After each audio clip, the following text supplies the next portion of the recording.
Good morning, 3RO. It's Monday, March 30th. I hope you guys had an excellent weekend. I definitely did. Today is the beginning of Spirit Week, so everybody should be wearing some Willard gear or some Ridgewood gear. And take a picture of yourself in it. Have mom or dad take a picture and send it over to Mr. Friel, and he's going to put together a slideshow that we're all going to be able to see at the end of the week. It'll just make the week a little bit more fun and exciting, I think. I'm excited for Spirit Week.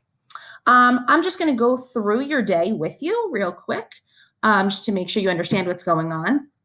As always, you should look at the third grade lesson plans for today, but please, please, please be sure to follow my morning message as well, because I've changed a few things. I've changed how we access certain things, how you send things to me. It's very important that you follow my directions on the morning message. Don't just follow what it says on the third grade lesson plan, okay? Because we're using a lot of Google Classroom. So I'm going to show you some things look different in reading today. So reading, you're going to go to Google Classroom like you always do, and you're going to click on the 3RO Reading Classroom. And let's see. You're going to click on the Day 11 3/30 reading response. You're going to click on that. And Jackson, I'm just going to borrow yours for a second. And when you click into that reading response, it says, please read Snowy Town by clicking here. You're going to click on the word here. It's a link, and it's going to bring you to the story name called Snowy Town. You're going to read that story, and then you're going to go back to this document right here, and you're going to answer my two questions. Tell who the main character is, and tell me a character trait for the main character and why you chose that trait.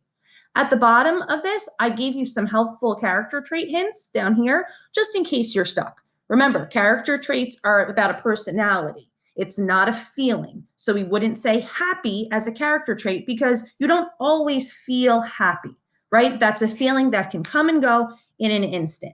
But if it's something like respectful, for the most part, if you're a respectful person in one setting, you're a respectful person all the time. So make sure that you are using the character trait list at the bottom of this document to help you out. When you are done, you can click Turn In, and it will get sent right over to me. Let's hop back in to our plans. That's the difference with reading today. There's going to be no link to click on the third grade lesson plan that gets sent out. So please, you have to go into Google Classroom to be able to do the reading today. For writing, I know we've been working on this realistic fiction story for a while, but good writers are never done right away. They always go back and check because you can always add something to make your story a little bit better, a little more exciting. So today, I want you to read through your entire realistic fiction story. If you have a pet at home, read it to them. Because sometimes reading your story out loud, you can hear things that maybe don't make sense, or you can hear where you need to add something. It always sounds a little different reading it out loud versus reading it in your head. So I want you to read it out loud, and I want you to add any new details that you might want to in your story. So I have an example down here in my morning message, and it says, instead of just writing, James was upset that he broke the vase. That's a good sentence, but kind of a snooze fest. We can jazz it up a little bit, and we could say something like, James had tears running down his face. He knew that he was going to be in trouble for breaking his mom's favorite blue and white vase. Adding in tears running down his face, that tells us that he's upset without saying he was upset. And putting in the details of the colors of the vase gives a better picture in my mind, because remember, our stories don't have pictures that go with it. So you have to give me as much detail as possible. So today is a day to go back and add in anything you need to. Of course, you can always take out sentences that don't make sense too.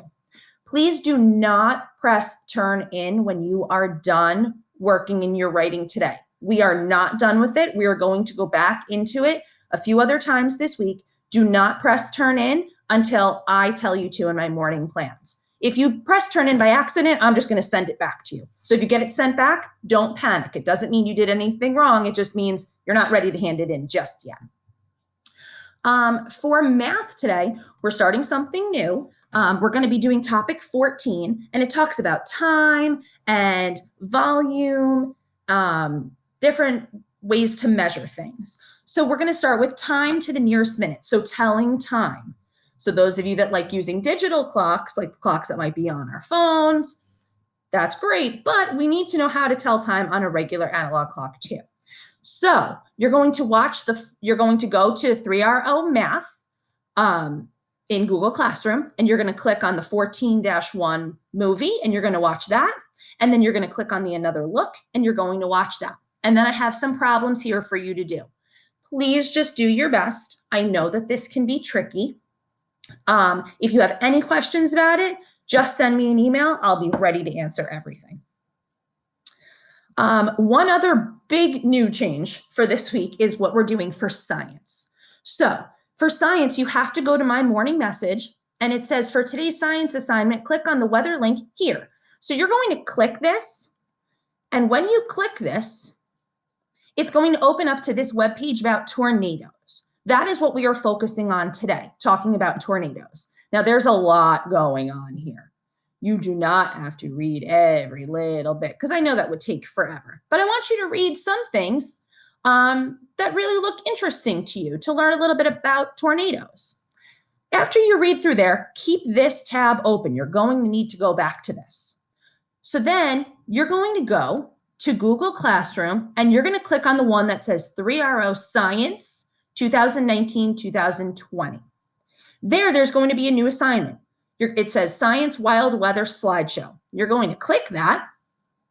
Sammy, I'm borrowing yours now. You're going to click that, and it's going to open up to Google Slides that I have already set up for you.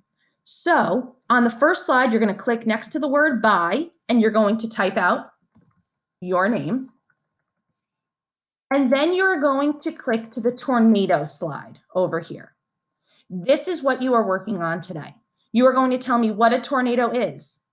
So you're going to use this webpage to help answer these questions. Tell what it is. Type in there what a tornado is. Tell me how it's dangerous to people.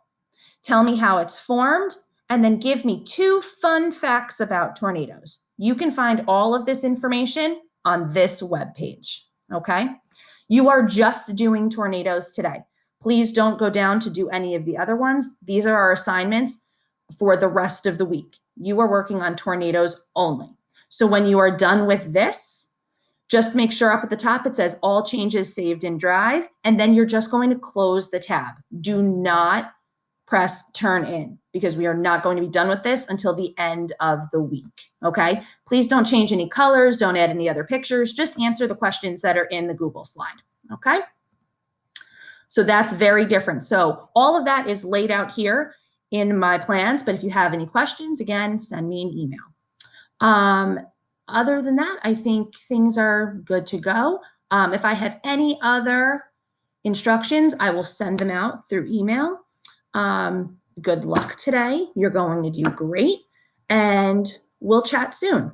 Oh, I also forgot. Guess what I got? I picked up Humphrey. I picked up a few of the Humphrey books from school. So what I'm going to start doing today is I'm going to read a chapter, hopefully each day, and I'm going to send that out to you. Depending on the day, it might be in my morning message, so check for it there. If not, I will send it as a link to your parents' email, and you can click on it, and you can either watch or listen to me read the next chapter of Humphrey. I'll give a little recap each day just to make sure you know what's going on. Hopefully everybody will enjoy it. If there's anything else, please feel free to let me know. Have a great day, 3RO. Bye.